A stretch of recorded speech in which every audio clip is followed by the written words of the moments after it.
हमारे आपसे केवल इतना निवेदन, इस पूरे श्रोता भाई बहनों से केवल इतना सा निवेदन है कि जिस भूमि को, जिस मकान को, जिस जमीन को, जिस जायदाद को आप बनाना चाहते हैं, जिस प्लाट को आप निर्मित करना चाहते हैं, कई कई घर ऐसे किराए के मकान में रहते थे तो अच्छे रहते थे, जब से घर बनाया प्रवेश करा तब से रो रहा है। 25 बार वास्तु शास्त्री वालों को बुला लिया, उसने यहां से सीढ़ी तोड़ दो, यहां से बना दो, यहां बाथरूम तोड़ दो, यहां से बना दो, ये पीछे से रास्ता कर दो, यहां से बना दो। ईमानदारी से कहना, पहले के समय में क्या वास्तु शास्त्री होते थे? नहीं। घर के बुजुर्ग कहते थे यहाँ कमरा बना दे बेटा, बेटा कमरा बना देगा, यहाँ रसोई घर बना दे बेटा। घर के बुजुर्ग कहते थे वहां कमरा बनता था, घर के बुजुर्ग कहते थे वहां पर भोजन बनता था, उसके बाद उनके घर में शांति होती थी, फिर भी उनके घर में समृद्धि होती थी, लक्ष्मी की कोई कमी नहीं होती थी, कमाते कम थे पर ऐश की जिंदगी जीते थे, सुखमय जीवन जीते थे। आज के जमाने में बेटा कमारा, बहू कमारी, पोता कमारा, पोती कमारी, दादा कमारा, सारा घर कमारा, उसके बाद भी सुख और समृद्धि और शांति नहीं है, उसके बाद भी आनंद की अनुभूति नहीं है, उसके बाद भी हमेशा रोना केवल सुख का होता है। जरा सा घर में 4 लोग रह रहे हैं पर चारों के मुंह भगोने जैसे रहते हैं, एक तपेले जैसा मुंह, एक भगोने जैसा मुंह, एक थाली जैसा मुंह, एक बल्टोई जैसा मुंह, सब कोई बोलने को तैयार नहीं, क्योंकि जब जब बोले तो बर्तन की आवाज आए तो बोलेगी। एक माँ बैठी टीवी के सामने, एक माँ बैठी एक सोफे में बैठा, बोले ही नहीं आपस में।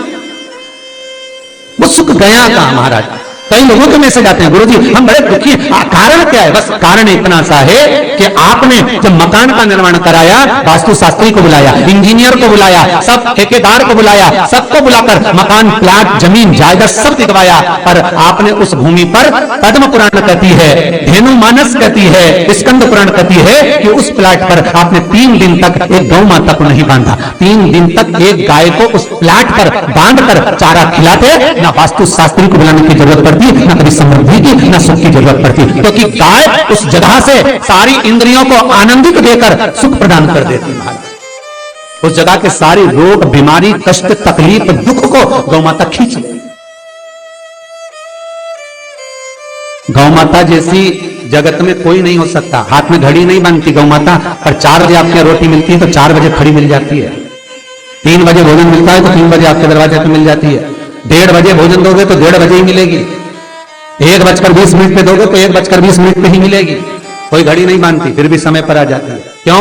क्योंकि भगवान ने उसको ऐसा बनाया है, 33 कोटि देवताओं ने उसने ऐसा विराजमान कर दिया है कि जगत का वो कल्याण कर सकती है। उसका एक एक अंश जीव का कल्याण करने वाला है, एक एक अंश जगत का उद्धार करने वाला है।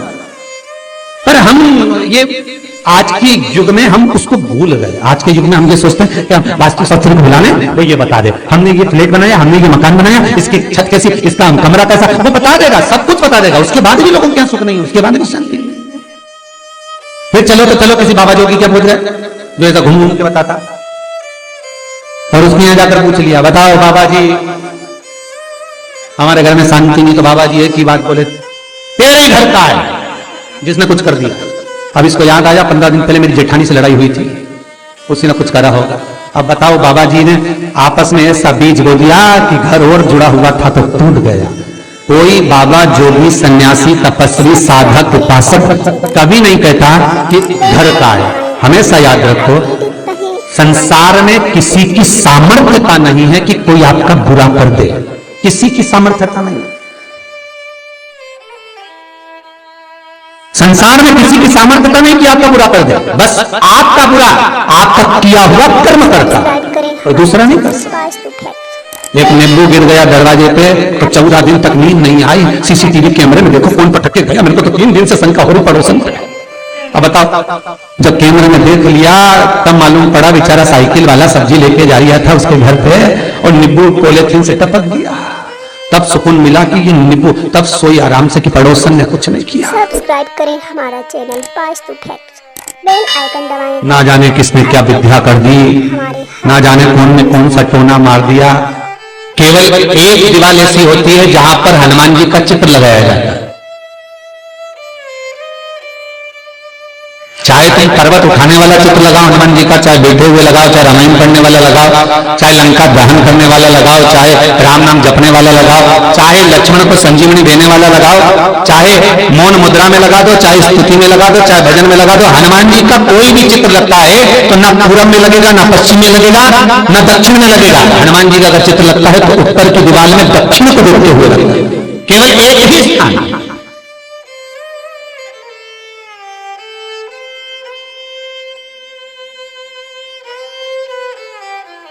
जैसे जैसे पूर्वजों के चित्र को, पितरों के चित्र को, गए हुए हमारे जीवों के चित्र को दक्षिण में विराजमान किया जाता है, उसी तरह हनुमान को उत्तर में विराजमान कर कर दृष्टि दक्षिण में कर दी जाए। घर में हनुमान जी के जितने फोटो होते हैं उसको केवल दक्षिण दिशा में लगा, उत्तर दिशा में लगा बिठा देते हैं, और दक्षिण की ओर उनकी दृष्टि होना चाहिए, दक्षिण की ओर उनका मुख होना चाहिए। क्यों महाराज? अगर व्यक्ति के जीवन में कोई बीमारी आने वाली है, व्यक्ति के जीवन में कोई रोग आने वाला है, व्यक्ति के जीवन में अगर कोई कष्ट आने वाला है, व्यक्ति के जीवन में अगर कोई परेशानी आने वाली है, व्यक्ति के जीवन में कोई एक्सीडेंट का योग भी बनने वाला है, तो शास्त्र कहता है वो दिशा दक्षिण से ही बनता है।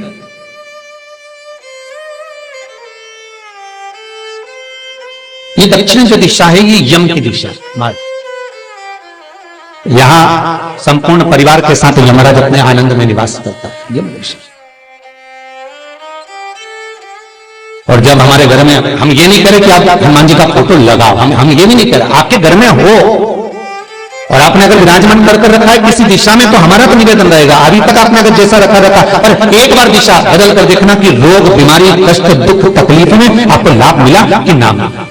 हनुमान जी ने केवल दक्षिण दिशा की ओर अगर मुख करके हमने विराजमान कर दिया, फोटो ही विराज दिया। हम ये नहीं कहेंगे आपसे कि आप बाजार से फोटो खरीद के लाओ फिर लगाओ, नहीं, आपके घर में हो तो आप लगा दीजिए, आपके घर में हो तो विराजमान करें। चैनल पास्तु फैक्ट्स बेल आइकन दबाएं ताकि आप अपडेटेड रहें हमारे हर एक वीडियो। अच्छा, कितनी विपरीतता वो भी आप जरूर जानिएगा महाराज, कि शंकर भगवान के ऊपर जो जल चढ़ाया जाता है उसकी जलाधारी उत्तर में जाती है। कई लोगों को तो आज भी तुलसी उतारना तक नहीं आता कि तुलसी का जल कैसे उतारा जाता है। कई जगह तुलसी के प्यारे के नीचे शंकर जी का शिवलिंग रख दिया जाता है महाराज, नहीं है ध्यान, बस चल रहा है स्मरण।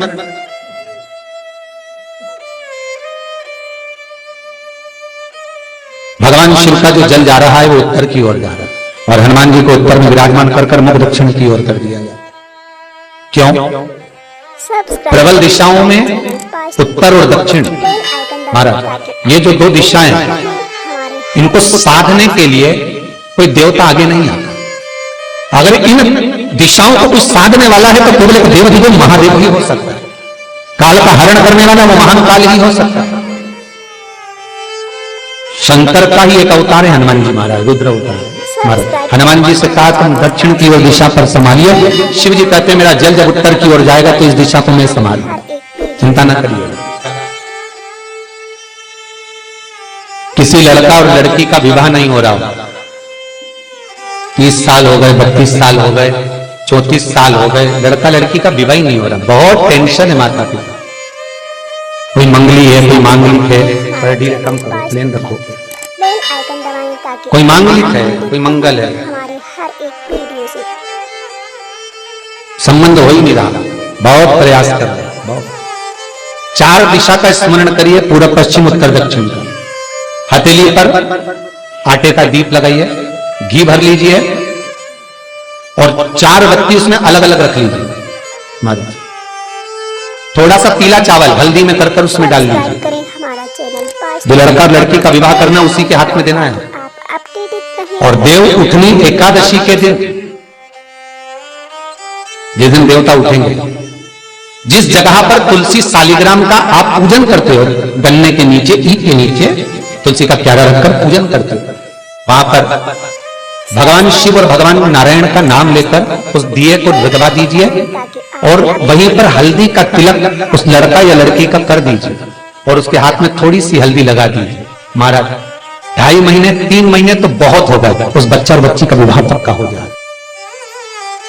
श्री शिवाय नमस्तुभ्यं, श्री शिवाय नमस्तुभ्यं।